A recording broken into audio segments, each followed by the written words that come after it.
Hey folks, Mark Levin here. Now, before we dive into today's episode, I want to talk about something truly valuable, protecting your financial future with gold. It's called diversification. Now, for that, I only trust Advantage Gold. They're the real deal with 5-star service and a sterling reputation. So give them a call today. Call Advantage Gold at 800-900-8000. Tell them Mark Levin sent you. Trust me, you'll thank yourself in the future. Now let's get to the show. Results may vary. Consult with your financial professional. He's here. He's here. Now, broadcasting from the underground command post, deep in the bowels of a hidden bunker, somewhere under the brick and steel of a nondescript building, we've once again made contact with our leader, Mike Lawler.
America, Mark Levin here. Our number, 877-381-3811, 877-381-3811. I want to thank all the folks that have been filling in here and there.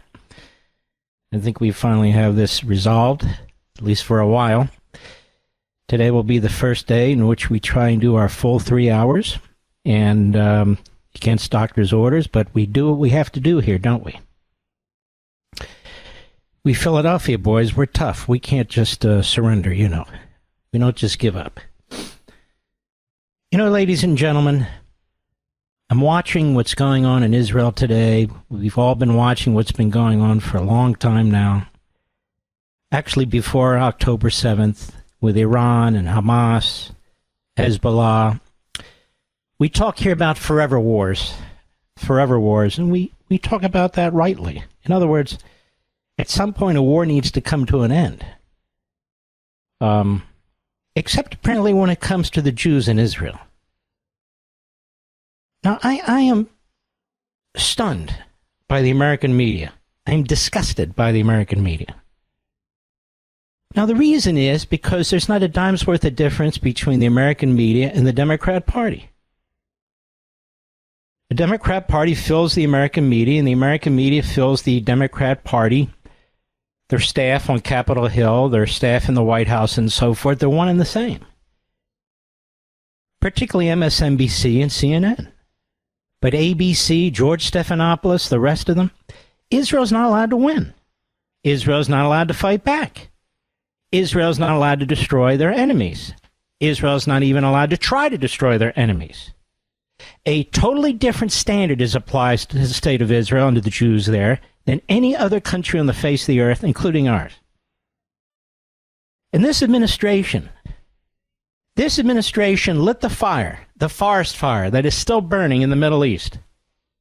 And they keep telling Israel, we have a solution for you. Surrender. The way we did in Afghanistan. Surrender. Not only surrender, but the people who raped and pillaged and murdered your people, give them a country right on your border. Give them Judea and Samaria. Give them your ancient homeland. Oh, yes, and don't worry, we'll protect you.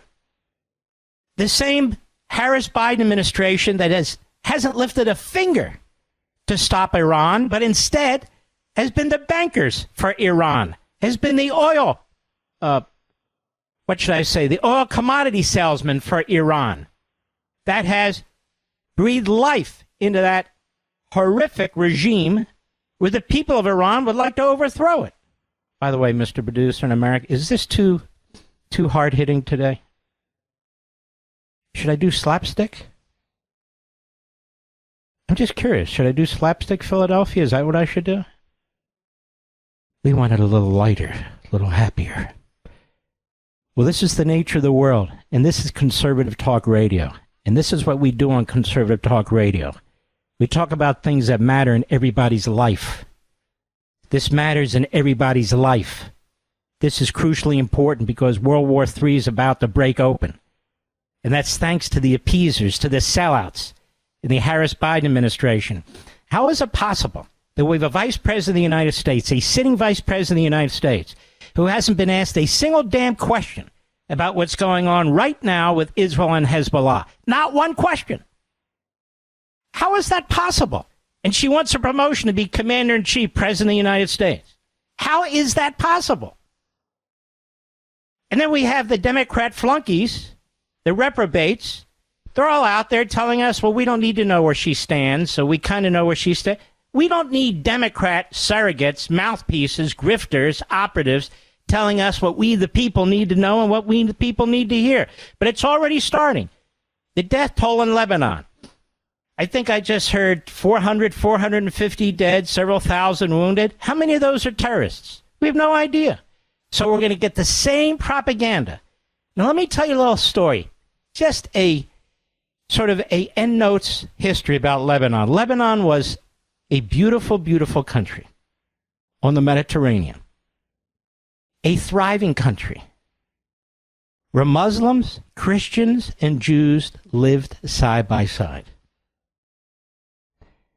It was a little paradise in the Middle East. It truly was.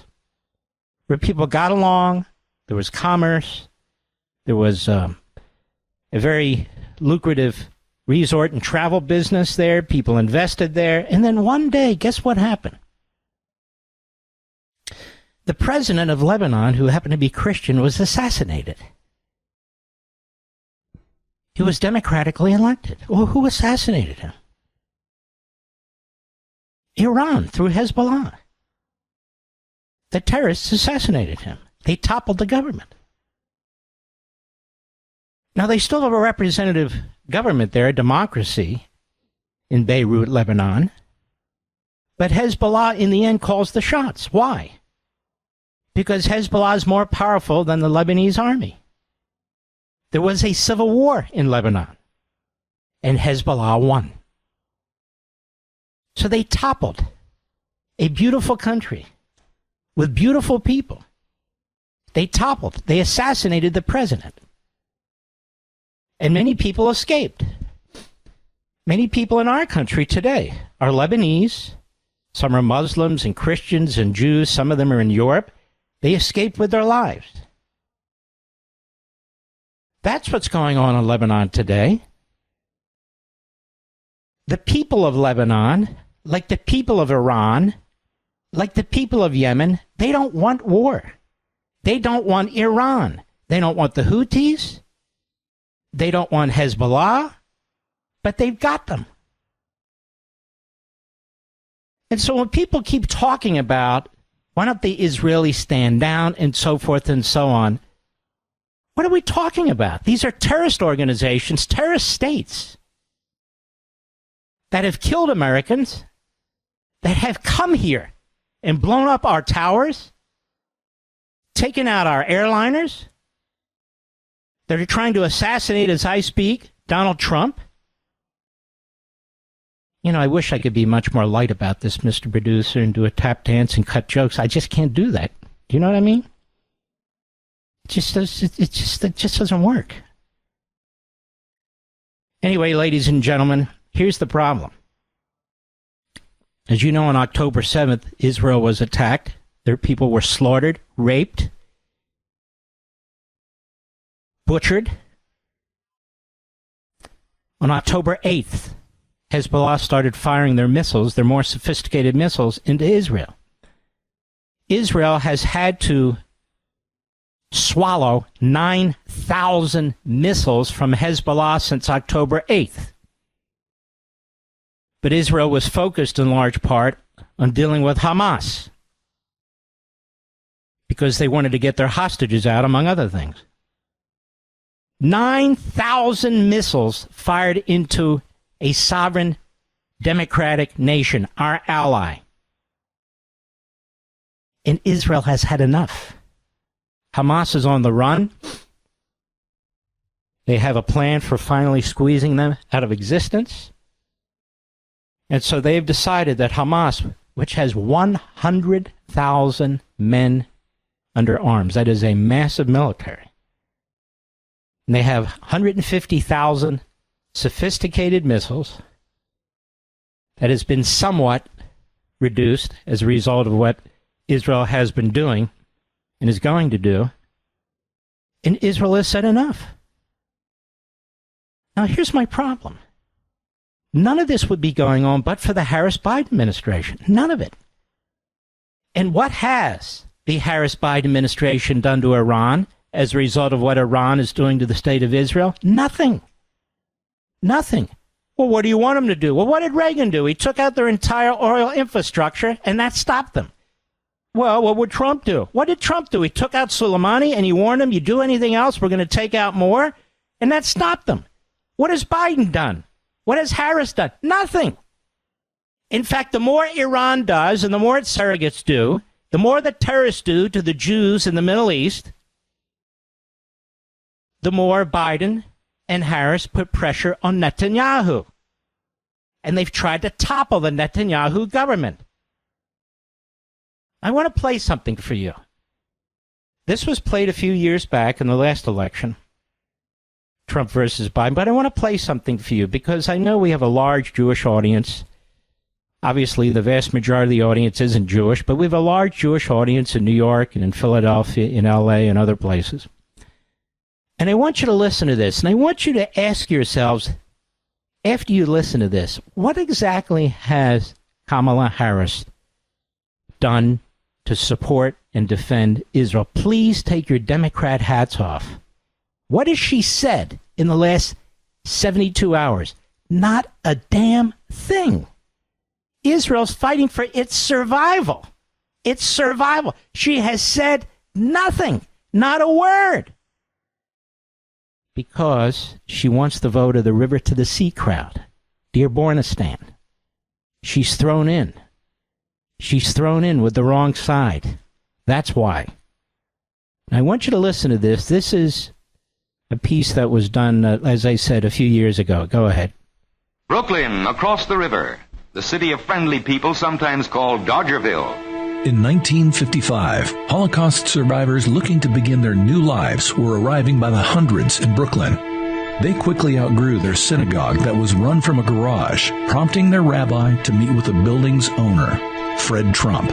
Today, the Beach Haven Jewish Center stands strong on a plot of land given to the Jewish community for $10 by Mr. Trump. Fred Trump made it his priority to help construct the solid brick synagogue to provide a lifelong place of worship to survivors arriving from Poland, Germany, and Austria. And their families still worship there today, passing by a simple plaque on the wall that reads, Fred Trump, Humanitarian.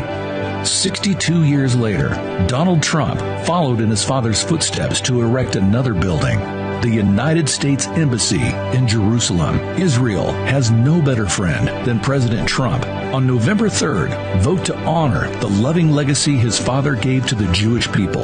Vote for Donald J. Trump for president. American Liberty Fund is responsible for the content of this advertisement. I believe the election is the 5th, but, you know, in several states, Pennsylvania and others, early voting has already started, or is starting. So now the question arises. The use of pagers and walkie-talkies. Oh my goodness. What has Israel done here? An act of terrorism, says a former Democrat, Secretary of Defense, CIA official, Chief of Staff. Terrorism? Oh, yes, they used pagers and walkie-talkies to either kill or injure 3,000 Hezbollah fighters, if not leadership, which, by the way, was absolute genius. absolute genius as they're laying the foundation for trying to start the beginning of the end of what's been going on against the state of Israel. So now Israel is attacked when it uses guided bombs. Israel is attacked when it uses its IDF foot soldiers. Israel is attacked when it uses pagers and walkie-talkies. Israel is attacked by the American media, a.k.a. the Democrat Party, a.k.a. Harris, a.k.a. Biden, for trying to survive, for God's sakes. For trying to survive. I'll be right back. Mark Levin.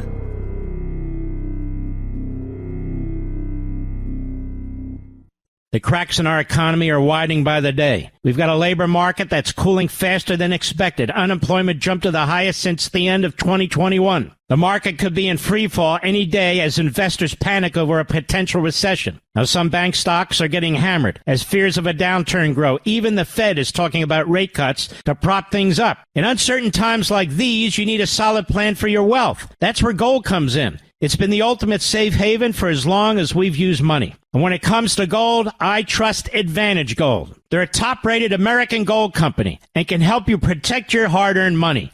Call Advantage Gold now at 800-900-8000 for a free gold investment kit and to see if you qualify for $1,000 in free silver. Don't wait. Call 800-900-8000 today. That's 800-900-8000. Tell them Mark Levin sent you. That's 800-900-8000. Performance may vary. You should always consult your financial and tax professional.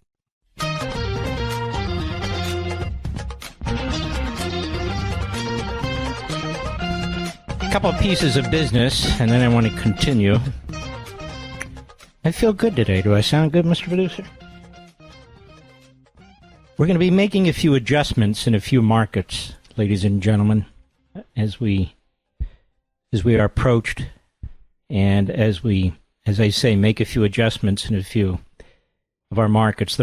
My purpose in doing this program is to reach as many people as we can throughout the United States. These are crucially important times. We cannot afford to lose this election. We have issues that are crucial. Conservative talk radio is the only place where they can actually be addressed. I understand Soros and others are trying to buy up different stations, including some of the ones that several of we conservatives are on, but we're going to plug ahead. So, as these station adjustments occur, not many, but a few, I'm going to make you aware of it. I also want you to be aware that you can always go to marklevinshow.com, click on Audio Rewind, and select your favorite platform, and listen to the program via podcast. That's Mark Levin Show, marklevinshow.com. Click on Audio Rewind and select your favorite platform, or search Mark Levin Show on your favorite podcast platform. And you can also find my full podcasts, my interviews, my specials on YouTube. We have our own YouTube channel. You can go to youtube.com at Mark Levin Show, or search Mark Levin Show in YouTube. And I would encourage you folks to write this information down or go ahead and download it. So as I make these adjustments, because these are adjustments I wish to make, as I make these adjustments, you won't miss a beat. I believe in loyalty in this business. And most of the affiliates and the PDs and the general managers and the regional market managers are very, very loyal. They've carried the show for a long time. But every now and then, you got to go out on your own. That's marklevinshow.com. Click on Audio Rewind and select your favorite platform. Again, we'll be making a few adjustments, not many. I mean, after all, I'm on over 500 stations. We'll be right back.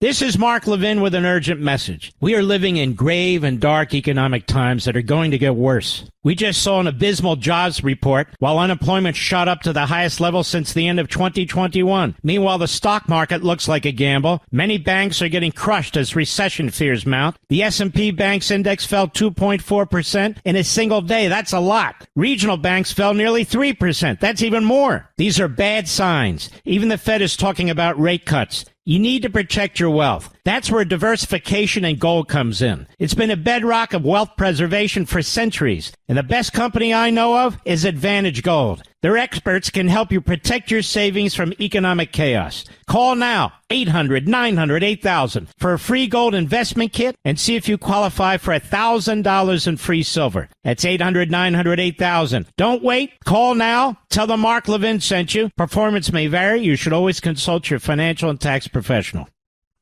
Nobody says it better than Mark Levin. I'll go with what Mark Levin said, because nobody could say it better. Call in now at 877-381-3811. So let us continue. Very, very important what's going on. Let us continue. Here is Prime Minister Benjamin Netanyahu earlier today. Cut one, go. I have a message for the people of Lebanon. Israel's war is not with you. It's with Hezbollah. For too long, Hezbollah has been using you as human shields. It placed rockets in your living rooms and missiles in your garage. Those rockets and missiles are aimed directly at our cities, directly at our citizens. To defend our people against Hezbollah strikes, we must take out those weapons. Now, starting this morning, the IDF has warned you to get out of harm's way. I urge you, take this warning seriously. Don't let Hezbollah endanger your lives and the lives of your loved ones. Don't let Hezbollah endanger Lebanon. Please, get out of harm's way now. Once our operation is finished, you can come back safely to your homes. Cut two, go. On October 7th, the Hamas terrorist monsters burst into Israel, murdered our people, raped and beheaded our women, burnt babies alive, and took 255 innocent people hostage, including many Americans. A day later, on October 8th, another Iranian terrorist proxy, Hezbollah, attacked Israel completely unprovoked. They fired missiles and rockets into our cities. They made 60,000 Israelis leave their homes along the Lebanon border, becoming refugees in their own land.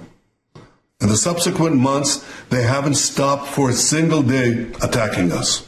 No country can accept the wanton rocketing of its cities. We can't accept it either.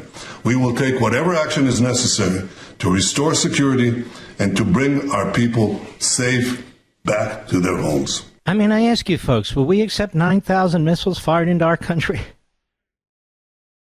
And Israel is the size of New Jersey. Would we accept 9,000 missiles fired into the state of New Jersey?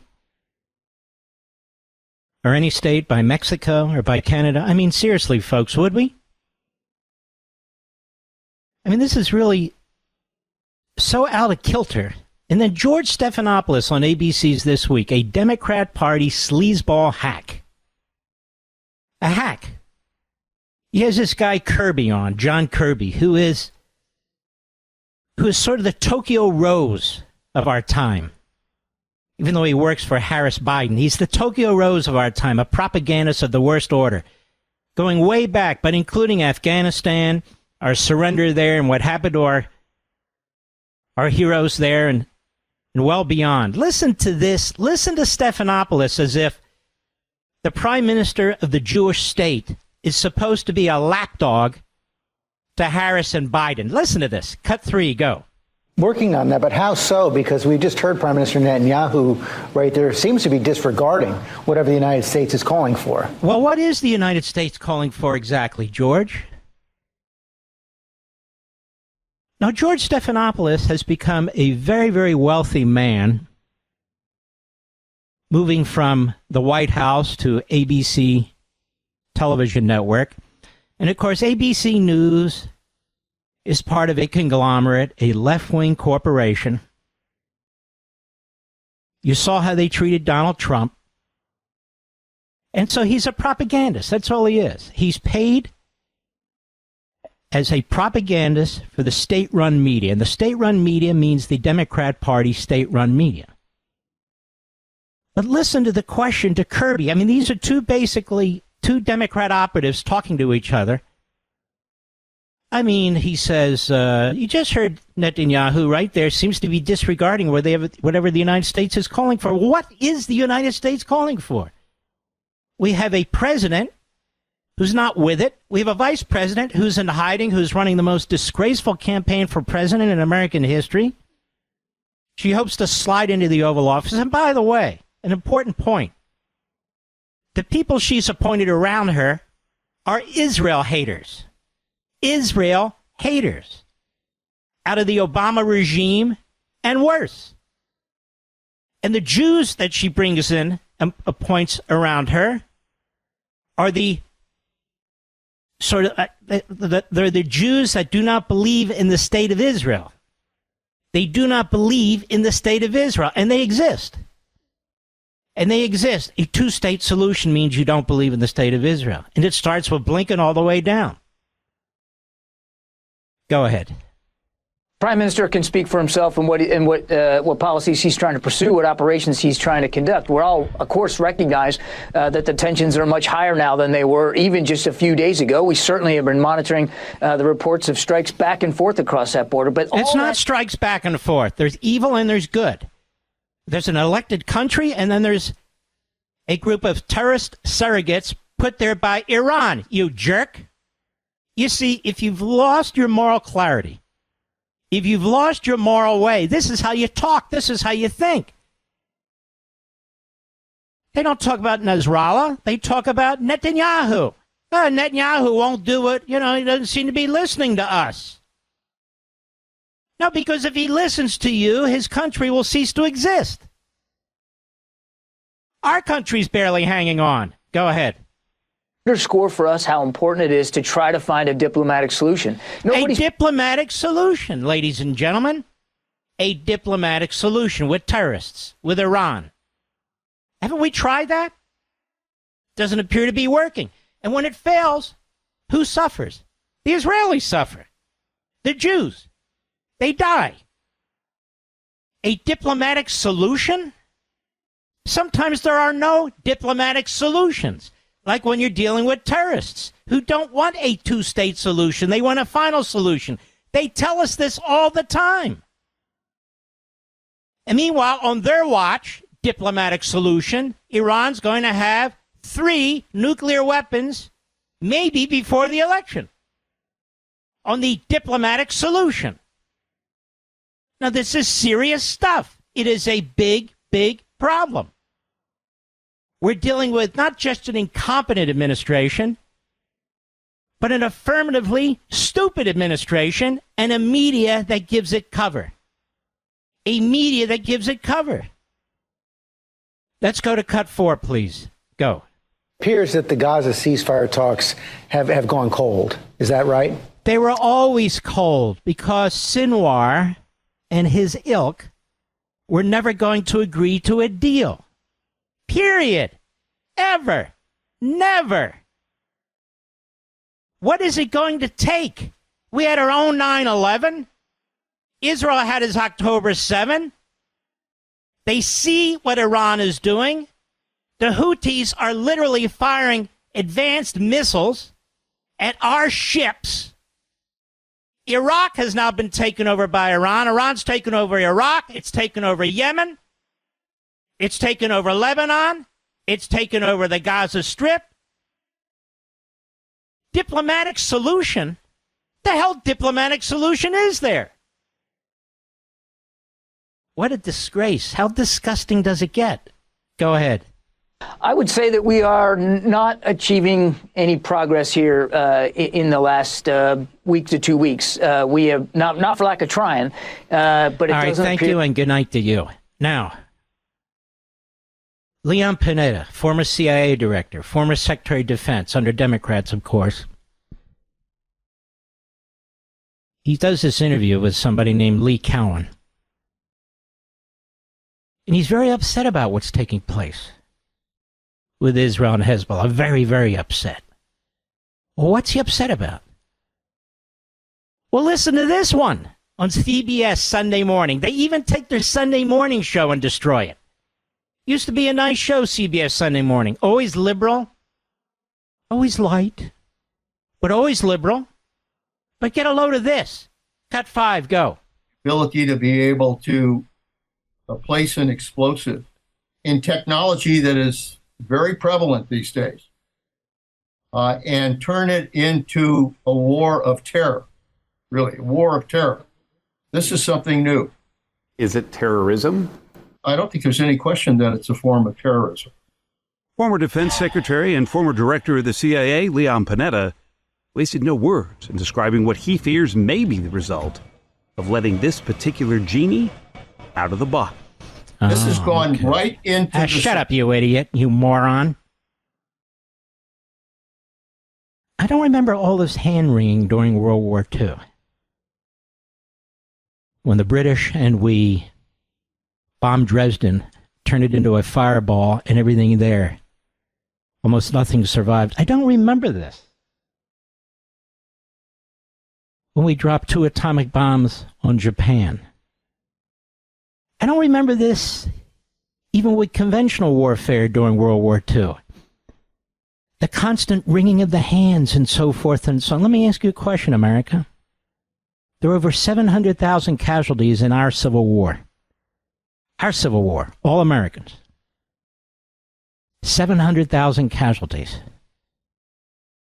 Was it worth it to eliminate slavery and keep the Union together? Was it worth 700,000 deaths to do so?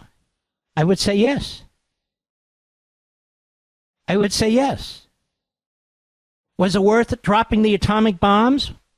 Was it worth bombing Dresden to win World War II and defeat the Third Reich? And Tojo? I would say yes. Yes. And these people are whining about pagers and walkie-talkies and Israel defending itself? Are you kidding me? Are you kidding me? I'll be right back. Mark Levin.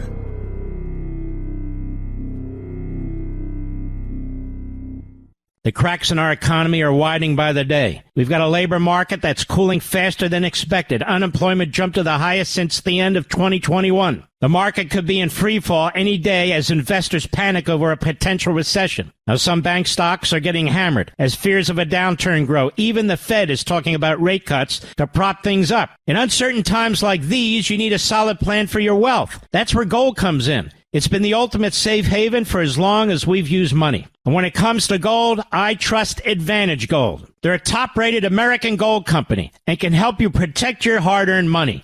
Call Advantage Gold now at 800-900-8000 for a free gold investment kit and to see if you qualify for $1,000 in free silver. Don't wait. Call 800-900-8000 today. That's 800-900-8000. Tell them Mark Levin sent you. That's 800-900-8000. Performance may vary. You should always consult your financial and tax professional.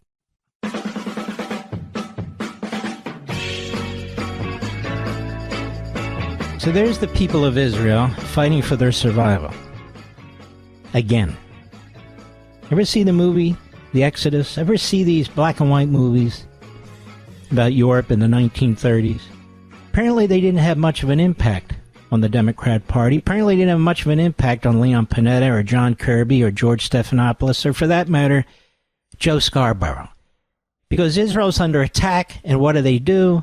They attack Israel. I'm going to wind this up this hour, but I needed to be full-throated about this. We have an election coming up weeks away. While I have this platform, it's very, very important for people to think this through, what they're going to do and why they're going to do it. That is, there's really no choice. Kamala Harris has not said a damn thing. Nothing. Zero. In the face of what is taking place. Can you imagine? Can you imagine the Jews under attack in Europe in the 30s or the Jews under attack now in the 2020s?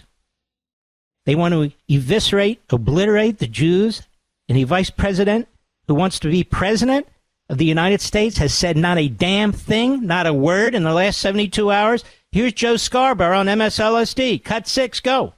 Well, it's even more remarkable, Jonathan Lemire, when you realize that it was Bibi Netanyahu that funded Hamas for years. That it was Bibi Netanyahu who sent a minister 3 weeks before the October 7th attacks and told Qatar give Hamas more money, keep the money flowing, that it was Bibi Netanyahu and Donald Trump who knew in 2018 about the illicit funding for Hamas. And they did nothing to stop it because they wanted Hamas funded. It was Bibi Netanyahu that knew about this attack a year before it happened and didn't move on it. It was Bibi Netanyahu who was in charge of the government. He didn't want Hamas funded because Scarborough has a low IQ, and Scarborough is a propagandist. He basically is a puppet's head that is, they put their hand in his head, does the administration, or Tom Friedman or somebody, and he just regurgitates. It was actually the head of the Mossad that suggested that Qatar continue to fund Hamas. All you have to do is research this. Netanyahu never supported it. Unfortunately, had to go along with it because they have a coalition government. But their hate for Netanyahu, can you explain that to me, America? Can you explain to me the hate for Netanyahu by these Democrats on these television networks, on these cable shows? If it's not anti-Semitism, what is it? Then what is it? They reach out to some left-wing Democrat Jew who gives them cover, like this idiot, Doug Emhoff, the husband of the biggest Israel hater ever to run for president of the United States, Kamala Harris. But they reach out to these self-hating Jews, and that gives them an excuse, that gives them cover. No, it doesn't. No, it doesn't. Just because somebody is quote-unquote Jewish or quote-unquote not Jewish, nobody gets a pass. Nobody gets a pass. Jew, Christian, Muslim, nobody. Scarborough's hate for Netanyahu, Stephanopoulos' hate for Netanyahu, Kirby's hate for Netanyahu, you can go right down the list. I don't care if they're Jewish or they're Gentile. There's something horrific, horrendous about this. And it is constant. It is a drumbeat. It is an effort to dehumanize Netanyahu like they tried to dehumanize Donald Trump. That's what it is. He's the elected leader of Israel.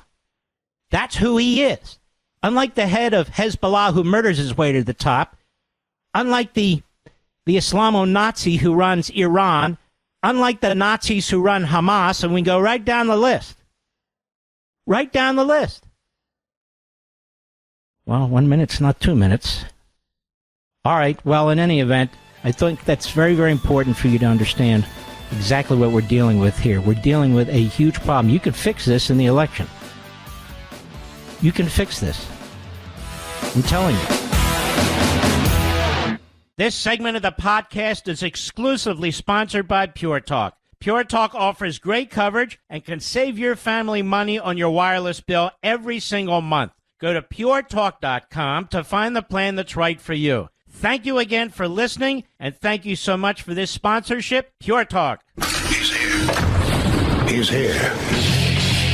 Now, broadcasting from the underground command post, deep in the bowels of a hidden bunker, somewhere under the brick and steel of a nondescript building, we've once again made contact with our leader, Mark Levin. Hello, America. Mark Levin here. Our number, 877-381-3811, 877-381-3811. Don't forget, we're all over social media, Truth Social, X, a.k.a. Twitter. You name it. I do not do Facebook because of Zuckerberg, but we do everything else pretty much. And also remember the podcast, marklevinshow.com. Click on Audio Rewind. Select your favorite platform. It's that simple. Or search Mark Levin Show on your favorite podcast platform. It's always good to have that in your wallet. By the way, this Rashida Talib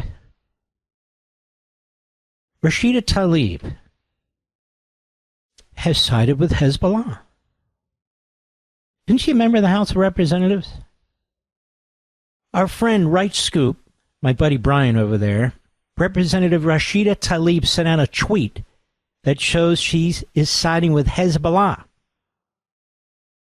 Here's her tweet.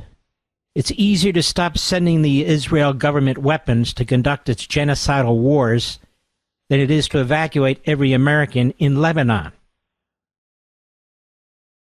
Got that? Now, she's the enemy. She's the enemy. And let me go on the record and make it clear. It would be like during the 1940s, after the attack on Pearl Harbor, they had a member of the House of Representatives who actually represented the enemy. Oh, she's elected, don't get me wrong, from Dearborn and parts of Detroit, and I've got it. But that she's in the House of Representatives representing the enemy. Do you think the Congress back then, well, let me check that. Do you even think the Democrat Party back then would have tolerated this? And so I have a question. Why hasn't Kamala Harris been asked a single question about this? In the past, she has defended Talib. How come Kamala Harris hasn't been asked a single question by Oprah or anybody else, by The View? And of course, she's in hiding. It's the most disgusting, disgraceful, discredited campaign for president in American history.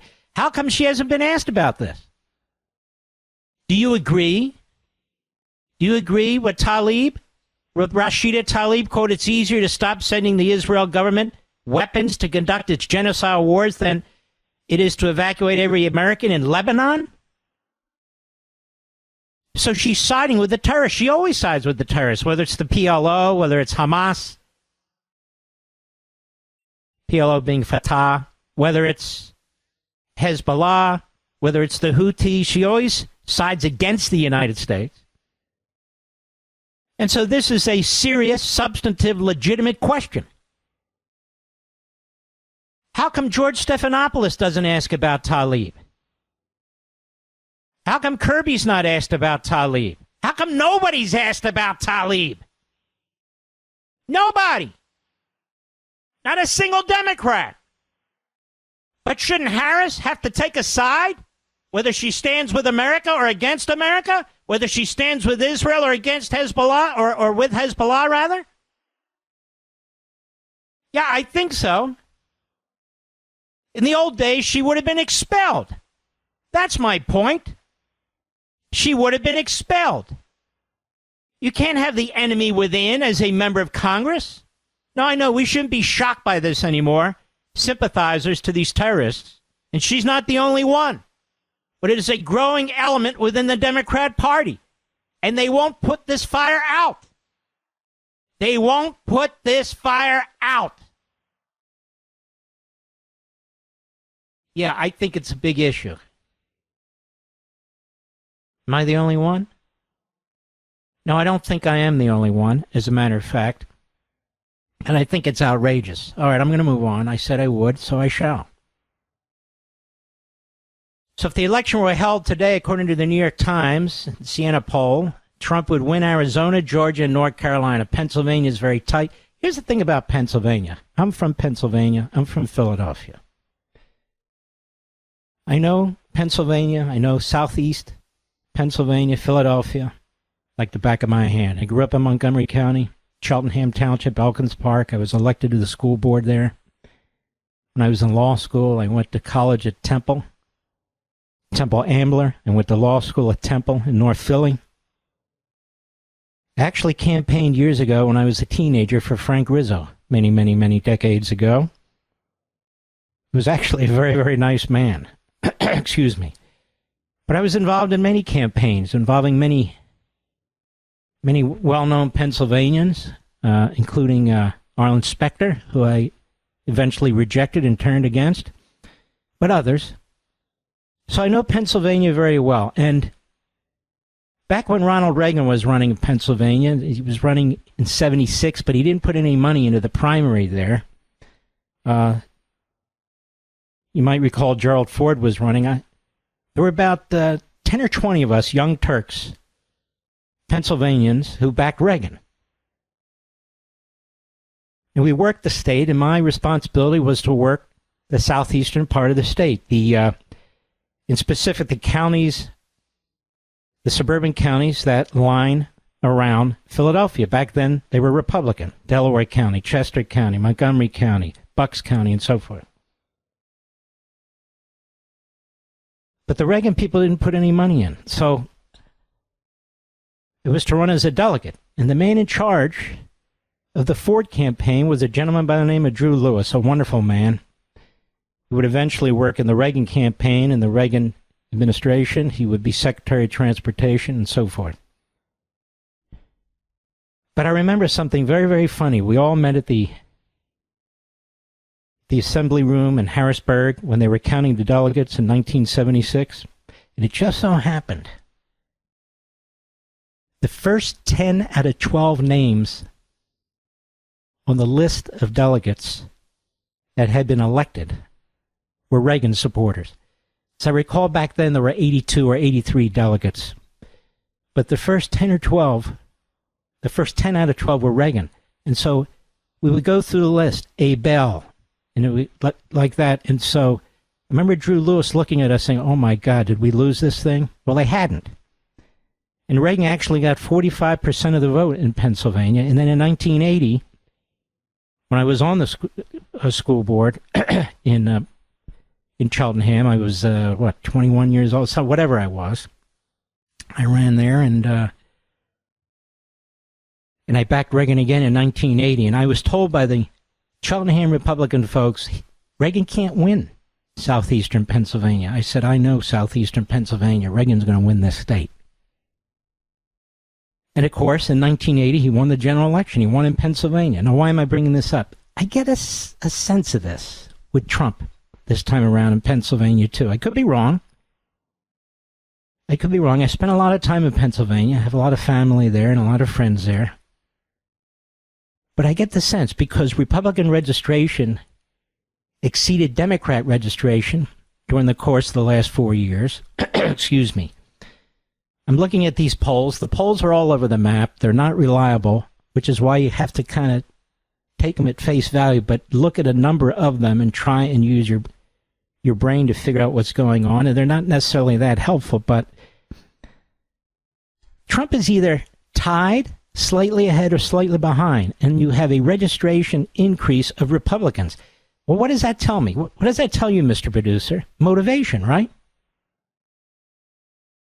And Democrats in Pennsylvania, particularly outside of southeastern Pennsylvania, are not northeastern Democrats. Central Pennsylvania Democrats, northeastern Democrats, within the state, I mean northeastern, not within the eastern seaboard, Democrats from Erie, Democrats from the western part of the state, they're not Democrats like, let's say, Democrats from Philadelphia, or even now the surrounding suburbs.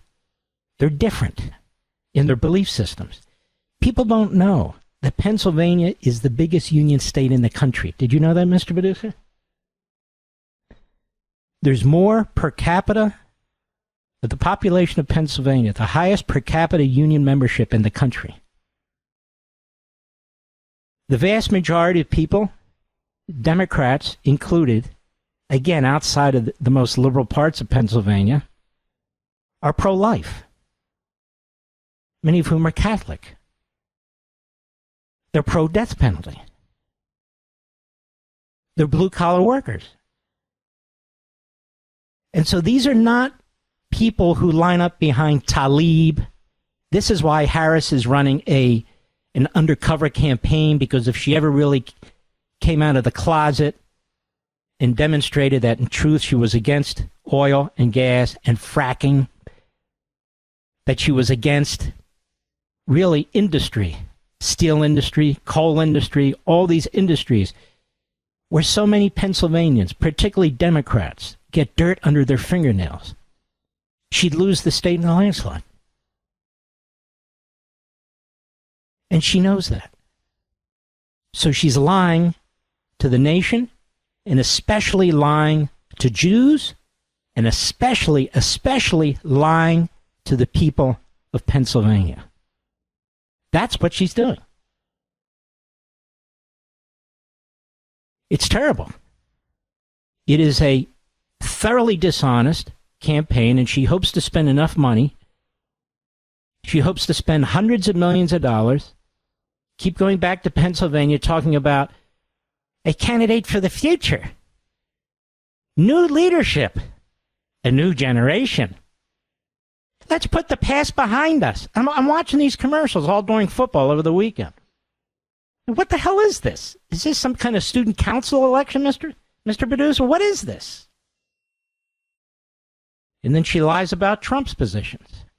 Project 2025. Yeah, so what? Again, if I were questioning her, God, I'd give $100,000 to question her for 1 hour without interruption. I'd say, can you tell me 5 things that are in 2025? What the hell are you talking about, 2025? What are you talking about?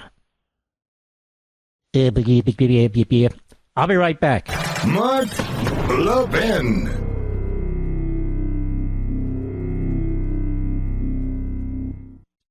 The big wireless carriers want to limit you to 2 choices when it comes to data, unlimited or unlimited. And guess what? Both are stupidly expensive. So folks, stop overpaying for data you're never going to use. That's like paying for a pot of coffee when you only need a cup, or filling your entire truck bed full of gas when you only need a tank. With Pure Talk, my cell phone company, you get to choose how much data you actually want. Listen to this. For just $25 a month, get unlimited talk, text, and 5 gigs of data, which is more than enough, plus mobile hotspot. Folks, stop overpaying for wireless and get America's best 5G coverage with Pure Talk. Go to puretalk.com/Levin. That's puretalk.com/Levin. Switching is easy. There's no contract. There's no activation fees. You can even keep your phone and your number. Again, that's puretalk.com/Levin, Levin, and you'll save an additional 50% off your first month when you sign up with Pure Talk. Well, I do have a proposal, ladies and gentlemen. I've changed my mind. I do favor a second debate. I had opposed one early on. I'd even advised President Trump, no, you don't need a second debate. Just be another setup, and everyone knows where you stand. But I've changed my mind. I'll tell you why I support a second debate. If the second debate is Kamala Harris versus Kamala Harris, then I support it. Kamala Harris from 2019-2020 versus Kamala Harris of current day, as best as we can figure her out. That's a debate worth having. That's a debate worth watching, Mr. Producer, don't you think? I'd love to have that debate. And so I'm going to push for that, ladies and gentlemen. We've posted it on our social media. Kamala versus Kamala, debate number 2, October 28th. I don't care if it's on CNN or Fox or right here. Fine by me, ladies and gentlemen. At least that's my opinion. We are significantly expanding and increasing the Westwood One podcast network, including my podcast platform. And we will have some very exciting news to tell you about maybe this week, maybe next week. But in the very short future, we don't let grass grow under our feet. We don't smoke grass, and we don't let it grow under our feet, Mr. Producer, do we? All right, let's continue here. Looking for... Folks, here's the deal. I've got one leg that doesn't work. I've got a printer that doesn't work, and we have AOL that's having a problem. So we're doing the very best we can, which is better than most, as far as I'm concerned. President Trump. Let's see here. No, let's see. Do I want to go to President Trump? Now, let's go to Maggie Haberman on NPR today. Now, this woman pretends that she's some kind of psychologist, that she knows Donald Trump, that she's in his ear. She's actually a nut job, in my humble opinion. Anybody who works for the Holocaust-denying New York Slimes, the Stalin-supporting New York Slimes, the Castro-supporting New York Slimes, and now, of course, the Hamas-supporting New York Slimes, has a problem. You would never find me working for a corporation like that. But she says she's basically making excuses for the dehumanization of Donald Trump. And here she is, cut 11, go. Part of the attacks are partisan. I mean, Republicans and Trump, supporters are going to attack. I'm not talking about that. Yeah, who is the industry you're talking about? I'm talking about criticism on the left. I'm talking about a lot of... Notice the affectation when these low IQ, phony journalists speak. You notice that, Mr. Producer? Like the 2 ABC so-called moderators during the debate. Yes, I think that I grew up with people like this. when I went to college and law school. These are affectations. These are speaking modes that are intended to camouflage stupidity. Anyway, go ahead. The language of despots to undermine the press is very well established, and it's very dangerous. And okay, let's stop there. The language of despots to undermine the press. It's very dangerous. And what about the language of the press that undermines the press? And what about the press when they use the language like Hitler? Is that dangerous? There's been 2 assassination attempts against Donald Trump. Seems to me, Maggie, that you and your ilk, among others, are contributing to a very toxic, poisonous environment. We didn't all just fall off the tuna boat. Some of us have been around a few decades, but you don't have to be around that long to see the change in American journalism. That is, going from journalism to non-journalism. Going from journalism to propaganda. Going from journalism to hatred, to partisanship, and the effort to dehumanize Donald Trump. And this is now going to be a precedent that they use against Republicans and conservatives who do not kowtow to the media. And for her, working at the New York Times, the sleaziest corporate operation ever, that's pretty grotesque. The big wireless carriers want to limit you to 2 choices when it comes to data, unlimited or unlimited. And guess what? Both are stupidly expensive. So folks, stop overpaying for data you're never going to use. That's like paying for a pot of coffee when you only need a cup, or filling your entire truck bed full of gas when you only need a tank. With Pure Talk, my cell phone company, you get to choose how much data you actually want. Listen to this. For just $25 a month, get unlimited talk, text, and 5 gigs of data, which is more than enough, plus mobile hotspot. Folks, stop overpaying for wireless and get America's best 5G coverage with Pure Talk. Go to puretalk.com/Levin. That's puretalk.com/Levin. Switching is easy. There's no contract. There's no activation fees. You can even keep your phone and your number. Again, that's puretalk.com/Levin, Levin, and you'll save an additional 50% off your first month when you sign up with Pure Talk. Mike Levin, the thunder on the right. Call in now, 877-381-3811. Well, it's a pleasure to have with us Representative Mike Lawler, who is running for re-election. Mike, where are you? Long Island? What is your district? Just north of New York City. So I have all of Rockland County, northern Westchester, just north of the Tappan Zee Bridge, all of Putnam County, and 3 towns in Dutchess County. And it's a marginal district. It's a tough race, right? No question. It's a district Joe Biden won by 10 points. It's home to the Clintons and George Soros. There's 80,000 more Democrats than Republicans, so by no means a Republican bastion. Well, let's get into a few issues, because I've gotten to know you, and you're a very important member of the House. For instance, you were one of the main sponsors of enhancing Secret Service protection for former President Trump and Vice President Harris. Isn't that correct? And how did that go? Absolutely, and we just passed it last week, Mark, 405-0. As you well know, there's not many pieces of legislation that get unanimous support in Washington these days. And, obviously, I think everybody recognizes that our elections should be determined by votes at a ballot box and not by an assassin's bullet.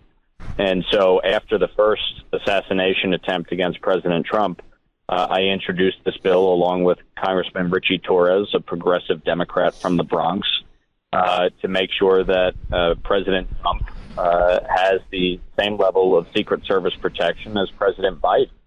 At the end of the day, especially in light of the second attack, the reality is that these threats are, unfortunately, numerous. And with Iran having a hit out on the former president, we need to do everything we can to ensure that the American people are the ones who decide who our next president is, and not some assassin or hired gun on behalf of a foreign government. Don't you think it's a little odd, Mike? Don't you think it's a little odd that you need legislation to tell the administration? I mean, you're basically telling the president and the vice president, you're telling the DHS, the DOJ, you're telling Secret Service and so forth, hey, you got to do this and step up your game. Well, I mean, honestly, why would you even need legislation, especially after the first assassination attempt?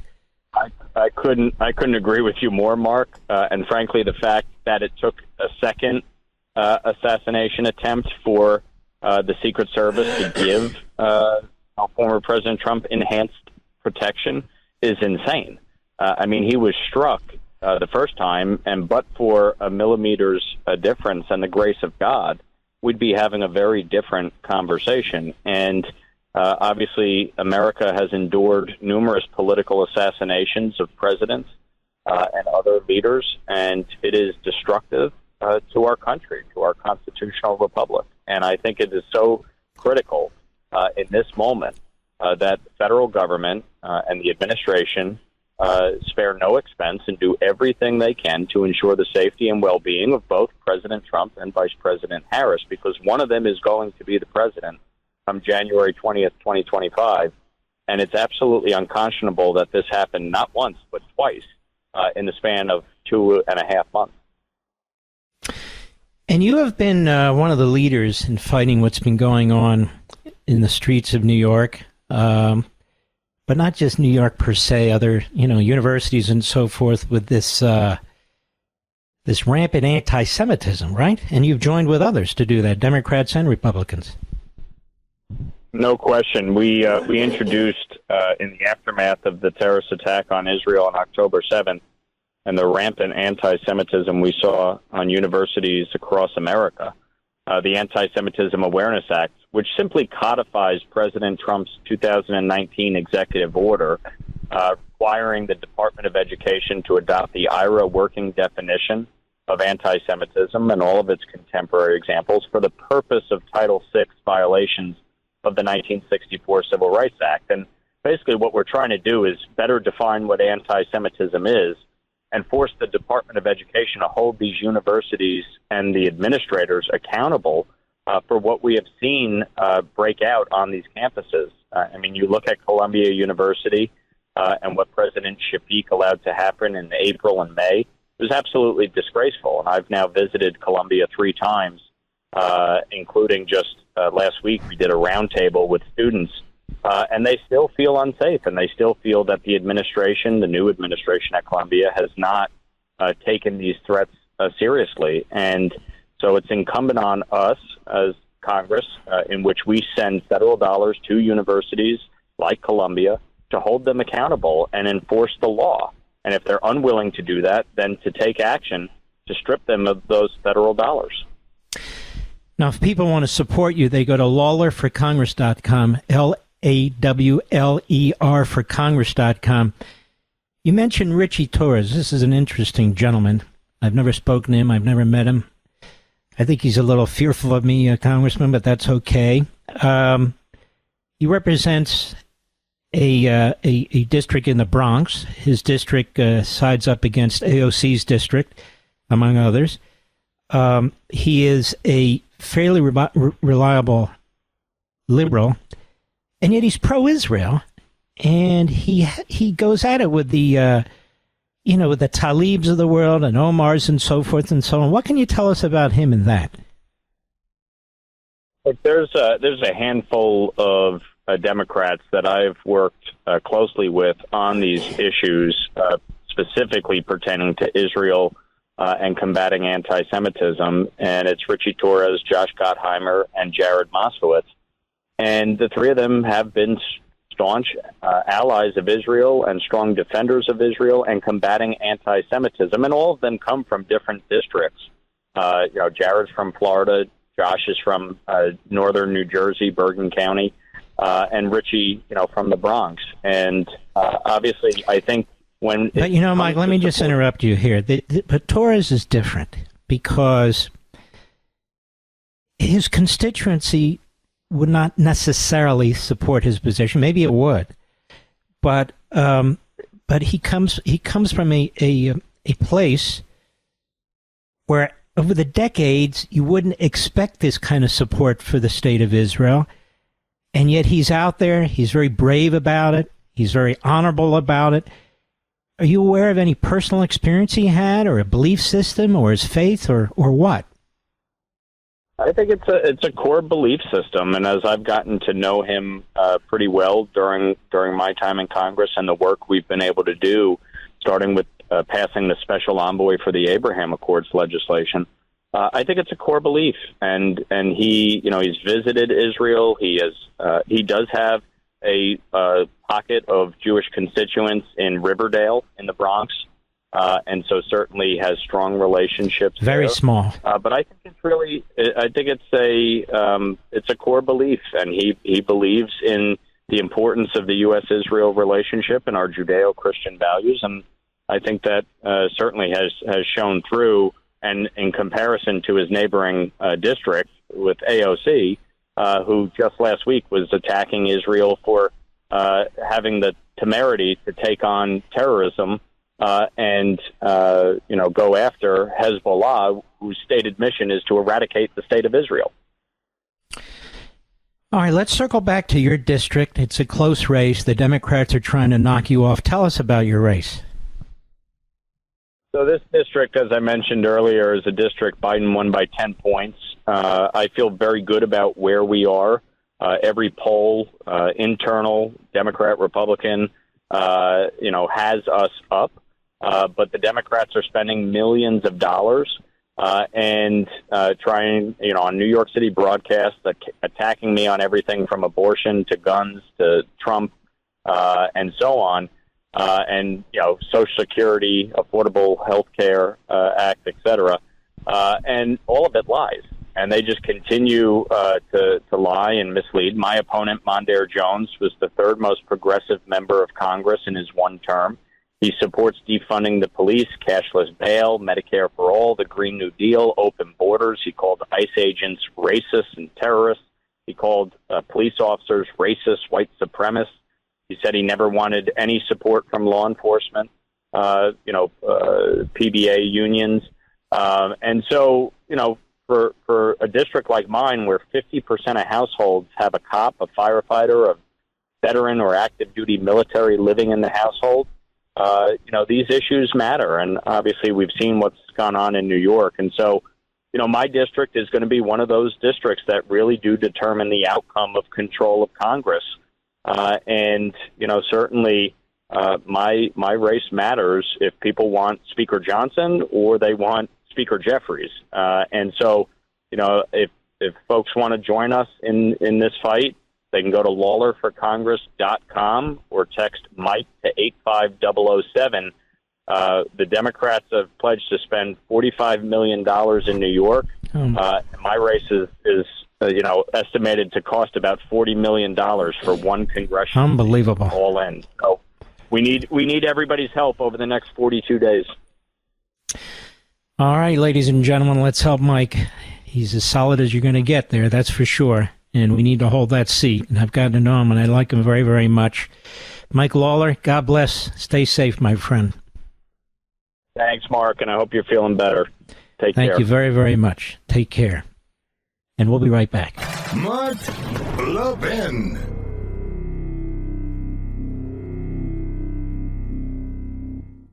The big wireless carriers want to limit you to two choices when it comes to data, unlimited or unlimited. And guess what? Both are stupidly expensive. So folks, stop overpaying for data you're never going to use. That's like paying for a pot of coffee when you only need a cup, or filling your entire truck bed full of gas when you only need a tank. With Pure Talk, my cell phone company, you get to choose how much data you actually want. Listen to this. For just $25 a month, get unlimited talk, text, and 5 gigs of data, which is more than enough, plus mobile hotspot. Folks, stop overpaying for wireless and get America's best 5G coverage with Pure Talk. Go to puretalk.com/Levin. That's puretalk.com/Levin. Switching is easy. There's no contract. There's no activation fees. You can even keep your phone and your number. Again, that's puretalk.com/Levin, Levin, and you'll save an additional 50% off your first month when you sign up with Pure Talk.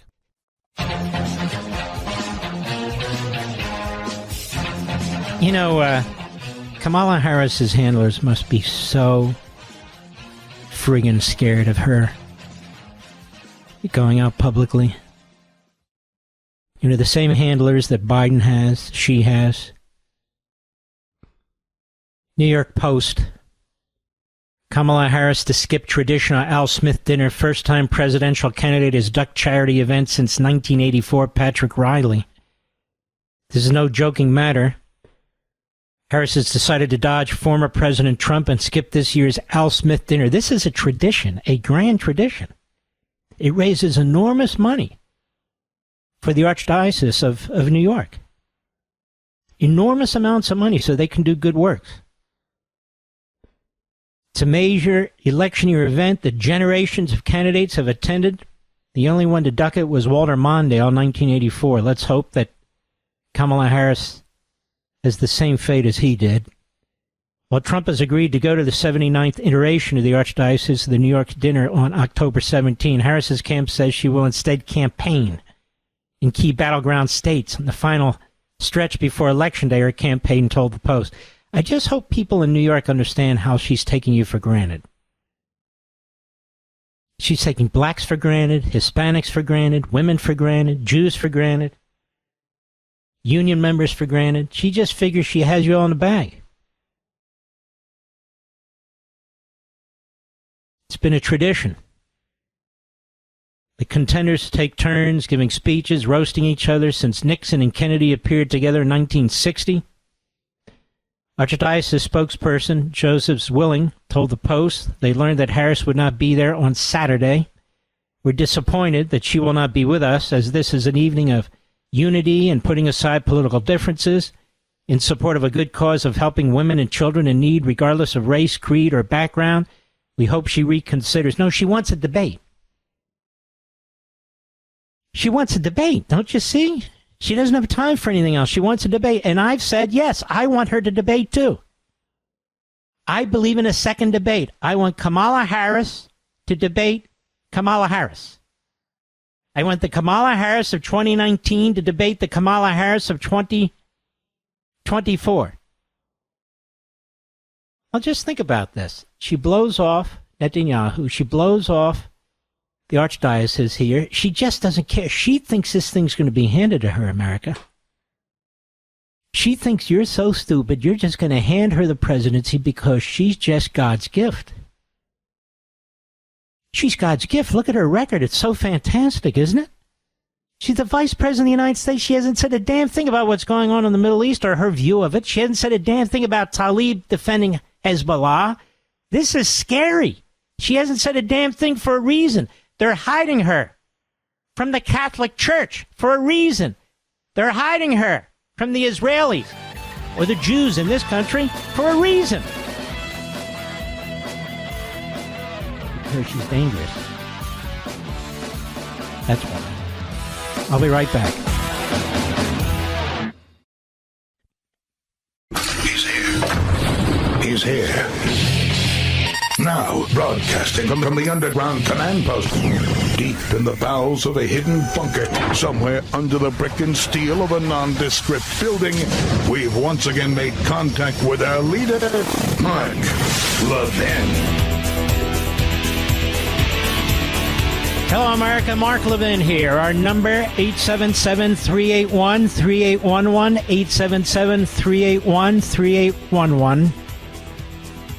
You know, folks, your food prices are through the roof, especially in these battleground states. Your energy prices are much, much higher than they were when Trump was president. You're paying, on average, for regular, about $1.87 a gallon. You're paying a lot more than that. Your electricity's going through the roof. Why? because of the strain that's being put on the electrical grid, more and more products being forced to use pure electricity that will wind up having brownouts and blackouts, sure as hell, like they have in California. Kamala Harris is president of the United States. The people I talk to at my favorite diner and other places, they're all confronting these issues. And if there's a slow day at the diner, then that's a problem back home. And I worry about these folks a lot. And many of those folks are you. And then I see this piece, car insurance rates have skyrocketed under the leadership of Harris and Biden, and Americans are feeling the squeeze. Right here at Breitbart. Data from the Bureau of Labor Statistics show that car insurance prices rose 55% from January 2021, when Harris and Biden took office, to July 2024, the last year of their first term. It's even higher now. Once again, their policies are to blame. As Breitbart News previously reported, Americans' auto insurance rates are rapidly rising due to the pro-migration policies of Harris and Biden, putting millions of new migrants on the streets as drivers, often without driver training or English language lessons on the road, increasing risk. Many of them don't have insurance. So you're paying for it. You're always paying for everything. And so when the border's wide open, whether it's education or health care or more law enforcement, you're paying for all of this. The crimes, the destruction, the use of the infrastructure, you are paying for all of this. People just walk into our country and they have a right to these things? As Breitbart News detailed, since 2021, Biden has imported roughly 10 million legal and illegal and quasi-legal immigrants. The huge inflow has stalled wages, raised housing costs, and has also imposed many other civic and social costs on ordinary Americans. And Americans are providing real-life examples. Dustin Geisel, who lives in Springfield, Ohio, the center of controversy. So we have this massive influx of Haitians into Springfield, Ohio, a town of 58,000. Over 20,000 Haitians have gotten there. The liberal Republican governor thinks this is fine. The comedians on TV think anybody who objects is a racist. The corrupt media, the Maggie Haberman types, think this is perfectly fine. In fact, I think it was Omar who said that helps create, fill jobs that have gone wanting. This is how sick this is. This is how sick this is. No, I don't think that's correct. While they've been uploaded a video on TikTok on September 8th, there's been an enormous amount of car accidents just in Springfield, Ohio, because they don't know how to drive. I might as well, the gentleman said, I might as well be taking out another car payment at this point just to cover my cars, but the government makes it so that you have to have car insurance. So I thought, I'm going to shop around and see if I can find a cheaper rate. And all the other insurance companies have given me the same rate, if not more, so I don't have a chance. So this inflationary nightmare, this is all inflationary on you. Hardworking Americans. No matter how hard you work, you can't get ahead. And by the way, the government statistics show this. You're paying, on average, $13,000 more a year today than you were 4 years ago for exactly the same stuff. That's a lot. That's a whole lot. The inflationary nightmare in auto sector does not end there. Gas is up 50% since Harris and Biden took office. And new car prices have jumped 19% since they've come into office. And same time frame, prices of used cars and trucks have rose 20%. The average price of motor vehicle maintenance and repairs gone up 30% since they've been in office. This is hardly the only example of rising prices in the Harris-Biden administration's America. Americans are feeling it Every time you go to the grocery store, household staples, eggs are up 147%, ground beef up 26%. You know, people used to buy ground beef as a substitute for steak, you know. We'll make hamburgers, tacos, sloppy joes, and so. Ground beef is unaffordable. And groceries as a whole are up 22%. Now, the people in Washington do not give a damn. Why? Because they live well off the hog. Look, in and around Washington, D.C., the construction never ends. The salary increases. If you work for the government, they never stop. Pensions, medical care, job security. But everybody else out there, you don't have that. My parents never had this. My parents never expected the taxpayers to pay for anything. But they paid for everything. And so are you. You're even paying for illegal aliens. Illegal aliens in our inner cities, in many inner cities like Chicago, New York, other places, Philadelphia, they have it better than the citizen. The citizen. You have third, fourth, fifth, sixth, seventh generation people in our cities. And not only that, on top of that, these Venezuelan gangs. Now, New York has reported. It's horrendous that these Venezuelan gangs, now they have changed their clothing. They don't mark themselves like MS-13 with tats. They're kind of invisible within the community and so forth. They're robbing, they're maiming, they're shooting, they're killing. And this Venezuelan gang is an international gang. It's international. We didn't have this gang in any significant way in this country just a few years ago. We didn't have this gang. And so now, Kamala Harris, who was in charge of the border czar, vice president, it doesn't matter. She doesn't care. She doesn't do a damn thing about it. She doesn't even talk about it. They keep talking about legalizing illegal aliens. They keep talking about giving them jobs, giving them housing and hotel rooms and this, that, and the other. And Americans are having trouble making ends meet. Let me tell you something. If you don't pour out in large numbers and vote the right way, it's over.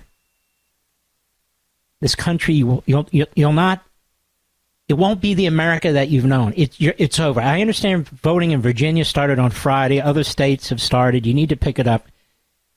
Please, vote early. Don't wait till Election Day. Vote early. Please, vote early. Take advantage of the system that the left has created. They've used it enough against us. Let us use it to take our country back. I'll be right back. Mark Levin.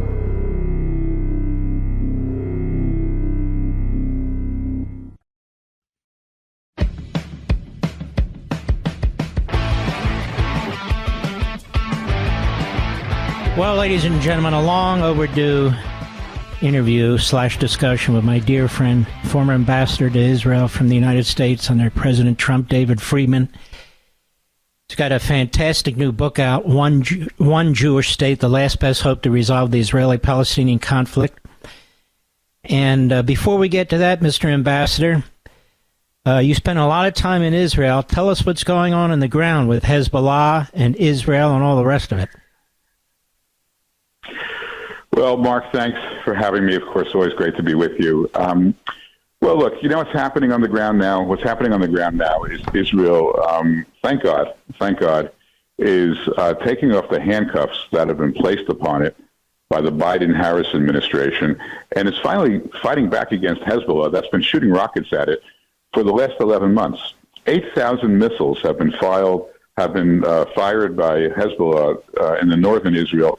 It cost 60,000 Israelis to be displaced from their homes. They haven't been home in 11 months. They got people living all around the country in makeshift housing because they can't go home because of this ridiculous assault by Hezbollah. As to which, you know, there's no territorial dispute or anything. They just started a war against Israel because they wanted to act in sympathy with Hamas. And for the last 11 months, you know, Biden and Harris, and Blinken, all they wanted was there just to be quiet. And so they kept begging Hezbollah to stand down and begging Israel to stand down.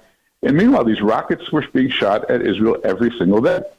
And finally, this past week, Israel said, enough. Like, we have 60,000 people that can't go home. We have to do something about this. And of course, it began with when they were able to target this guy Shuker, who was responsible for murdering 12 beautiful children playing soccer. So they got him, in a very precise attack. Then they this incredible beeper, assault, where the head of Hezbollah thought that that iPhones were going to be tracked, but beepers were too primitive to be tracked. So he gave his top 3,000 terrorists beepers, and of course Israel was able to manufacture them and booby trap them, and they all exploded and reduced the capacity of Hezbollah dramatically. Then Israel went and killed 12 of the leaders of Hezbollah who were planning an assault in the Galilee, and now they're just hammering, wherever there's a rocket launcher, they're attacking it. And Israel finally has changed the balance of power in the north. They have, Hezbollah is completely on the run. This is a massive opportunity, a massive victory or impending victory, not just for Israel, but for the whole world, for the region. I mean, this is the Iran's most significant proxy. It's also, Hezbollah is also the largest army of any non-state actor in the world. So, if this continues to go the way it's going, it's just an incredible positive development for the world. Of course, Biden is trying to stop it every day. They're telling them they have to have a ceasefire. This is not the way to do it.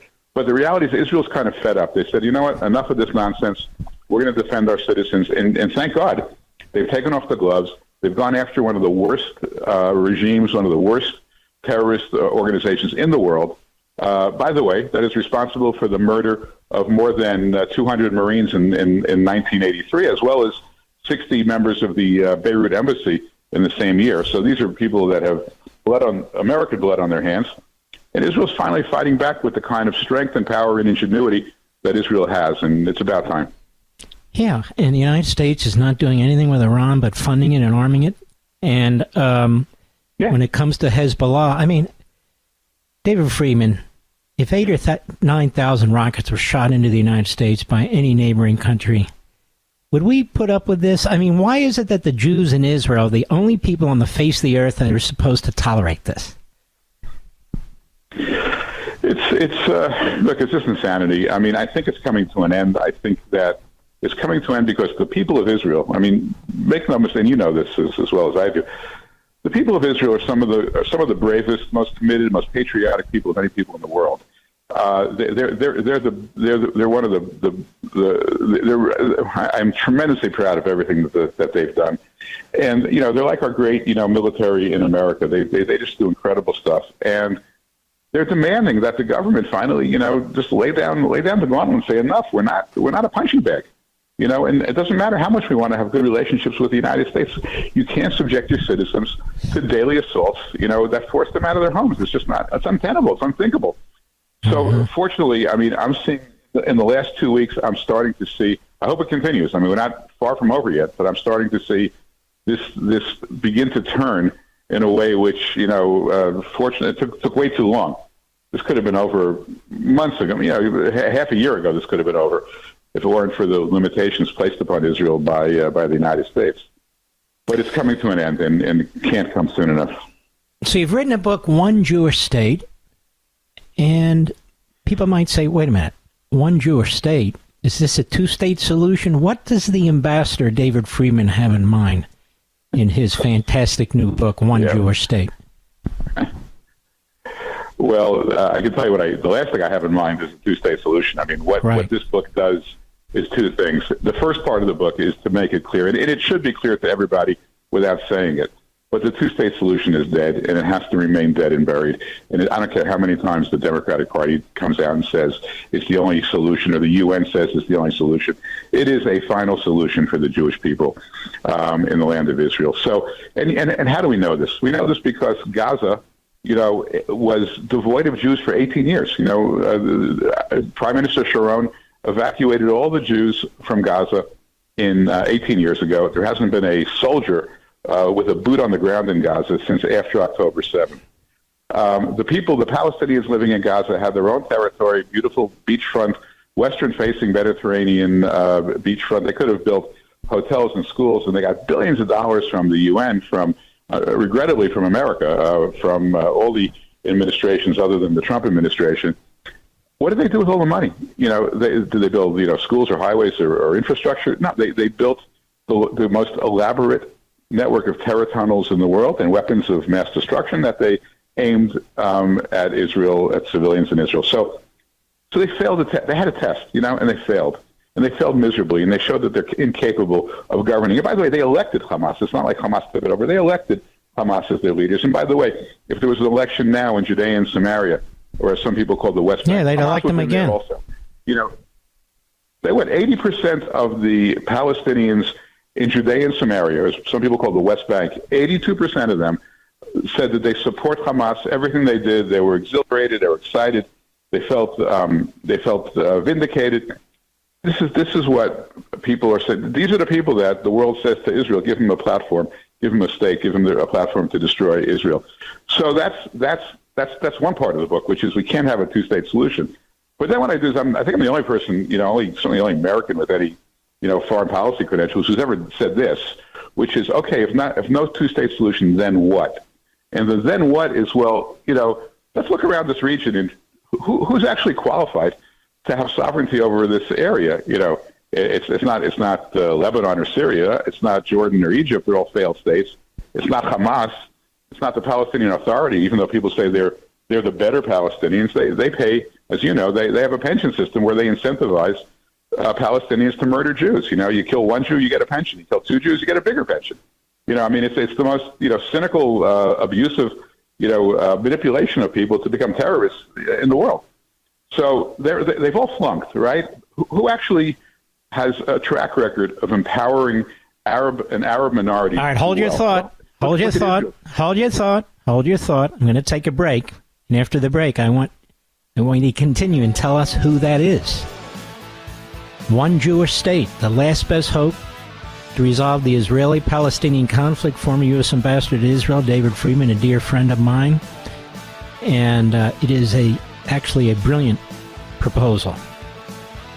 We'll be right back. Mark Levin, the research arm of conservative media. Call in now, 877-381-3811. Now, ladies and gentlemen, I'm very careful about the authors that I bring on and the books that they write, but this is a killer book, One Jewish State, and I want to strongly encourage you to grab your copy. You can go to Amazon.com. You can get it tomorrow. I have it linked to all my platforms, all the social platforms. It's by a strong supporter of America, of Israel, a confidant of President Trump's, and he and others working with President Trump were the ones who brought the Abraham Accords and peace to the Middle East. And these are the kinds of people we need to learn from. These are the kinds of people we need to learn from. Ambassador David Friedman, who is also a good friend of the family, as is his family a good friend of the family. One Jewish state. So, Ambassador David, you were telling us there is one way for one state. Go right ahead. Sure. So, and again, Mark, thank you for your very kind words. So, look, you look around the region and you see that this area, Judea and Samaria, the West Bank, it's surrounded by failed states. By the way, I often call it the East Bank now. The East Bank of Israel. Can I call it the East Bank? Just for the fun of it, you know. From the Green Line, yeah, we can do that. Yeah. I'm just messing around. Okay. Yeah, we can do it. Yeah. So look, you look at all the countries that surround Judea and Samaria. They're all failed states. Or you've got Hamas or Islamic Jihad or the Palestinian Authority that are these terrorist regimes that are infecting the area. None of them are remotely qualified. They would just radicalize the area further and create a platform to destroy Israel. So my thesis is that, let Israel take it over. They already have military control of the area. Why? For three reasons. Number one, Israel has a track record of empowering its Arab minority. 20% of the citizens of Israel today are Arabs. Israel doesn't get credit for this, but 20% of the Israeli citizens are Arabs. Israel has 4 or 5 elite universities. Of those elite universities, more than 20% of the students are Arabs. Christian Arabs in Israel have the highest standard of living anywhere, including the Jews. Christian Arabs have the highest standard of living. Arabs in Israel have ascended to the highest levels of business, commerce, medicine, law, finance. I mean, that's what Israel does for its minority. So Israel has the best track record of exporting those values into Judea and Samaria and helping to de-radicalize the Palestinians. That's number one. Number two, legally, Israel has the best claim to this area. I mean, this was the Pompeo doctrine that Mike Pompeo and I worked on when we were in the State Department. But it goes back 100 years. I mean, this area was earmarked by the League of Nations, by the San Remo Declaration, to the Jewish people. Okay, that's sort of, it's not like Israel's taken anything that it doesn't already own. It has the best claim. Our own government, back when it wasn't infected with Israel haters, our own government, led by a guy named Eugene Rostow, who went on to become the dean at the Yale Law School, he said that this land belongs to Israel, belongs to the Jewish people. So we're only taking what we... And then the last thing, and maybe the most important thing, this territory, Judea and Samaria, this is the land of the Bible. This is where the kings ruled. This is where the prophets preached. And Mark, I went and checked. 2,000 copies of the Bible sell every hour in America. 20 million copies of the Bible are bought in America every year. It still matters to a lot of people. And this land, whether it's from the top, from Nazareth to Shiloh to Bethel to Jerusalem to Bethlehem to Rachel's tomb to Hebron to Beersheba, this is where the Bible took place. These are where all the stories. By the way, the New Testament as well as the Old Testament. This is where the values of the Jewish people, of the people of the Christian faith, the Judeo-Christian values that made America, that inspired the founders to create America in all its glory.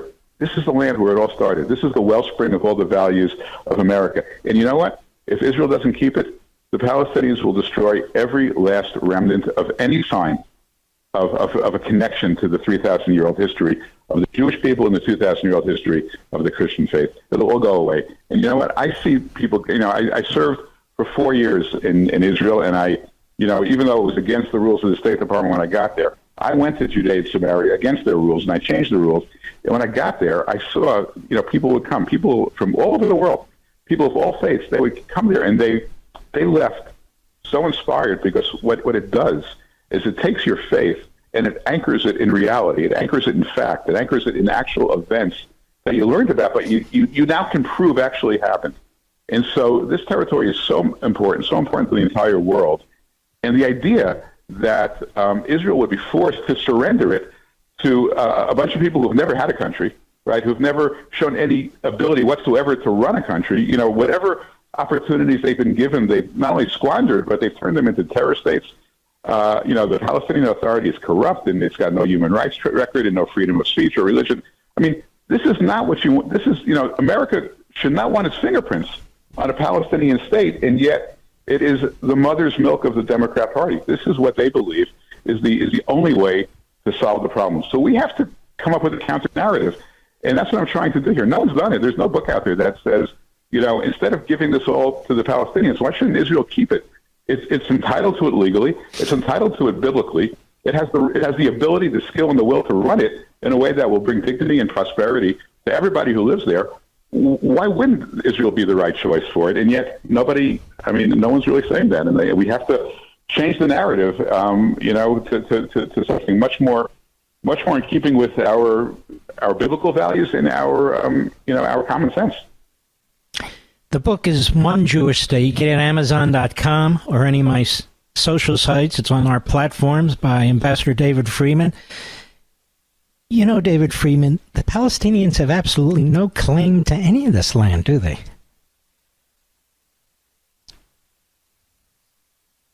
Did I lose you?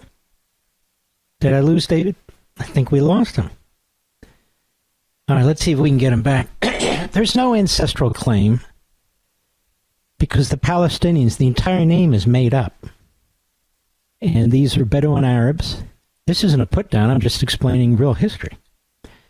And so there's no claim whatsoever. So the idea that the world began 75, 80, 90 years ago, or 1965, when Arafat decided to use that name, do we have him back or not? I'm back. David Friedman. So my question is this.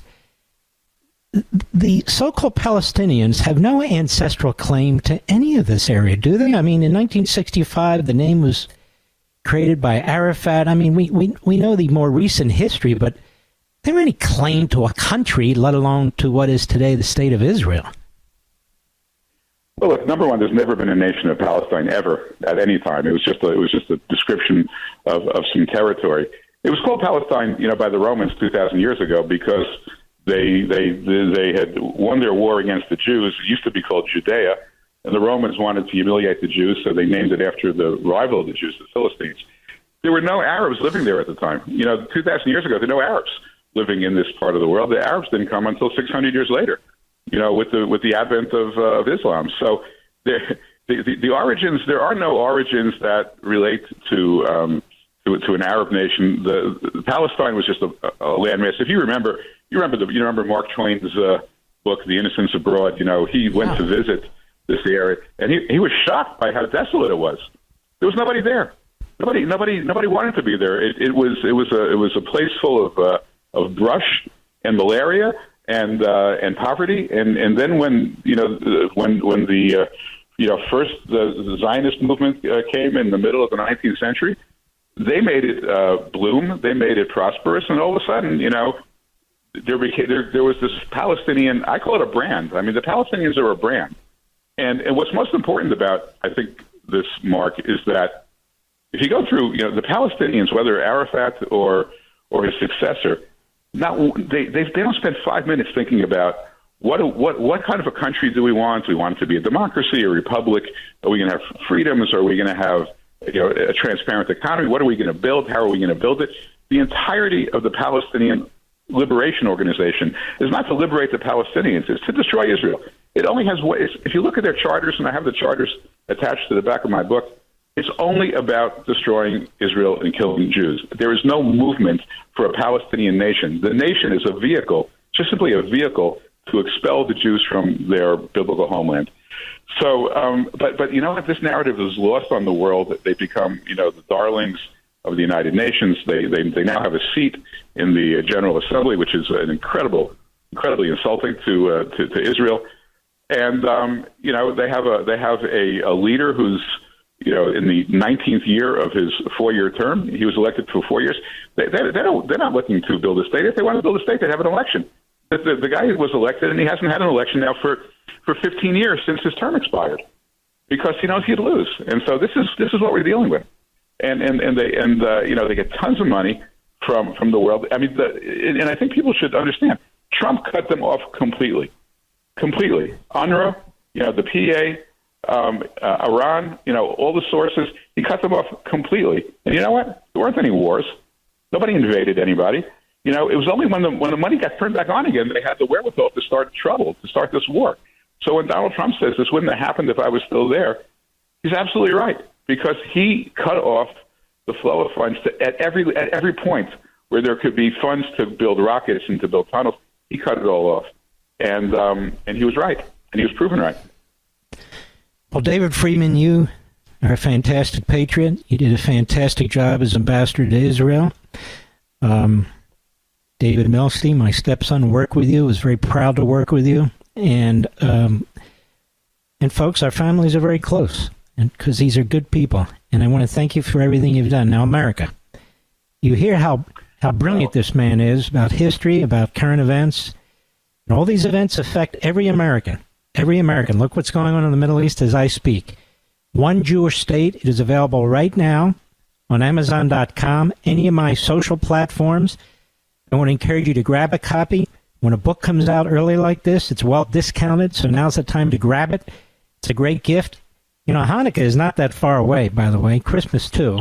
And this is a book not just for Jews. This is a book for Christians. This is a book for anybody who's interested, number one, in history, number two, in current events, and number three, in a fantastic, actually a brilliant resolution to what is now taking place, at least in part of the Middle East.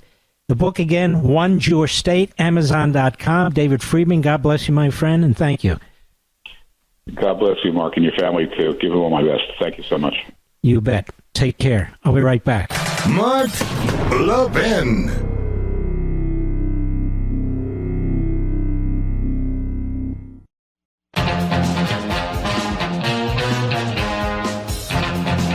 America. All the articles that I use, all the interviews, all the books, the home of all this magnificent information, videos, audios, marklevinshow.com. That's the mothership. And you can also find our podcasts from there, marklevinshow.com. Click on Audio Rewind, select your favorite platform. And also you can find all my podcasts, interviews, specials on our YouTube channel, youtube.com at Mark Levin Show, or just search Mark Levin Show on YouTube. So we are available morning, noon, and night. There was this piece I wanted to end with. Dems quietly freaking out behind closed doors, worried that Trump will outperform the polls. Red state. This is one of the things people are looking at. Who knows? Bob Hogue wrote a very good piece here today. Trump outperformed the polls in both 2016 and 2020, shocking the world by beating Hillary Clinton in his first election, but losing to Biden in the second, he writes.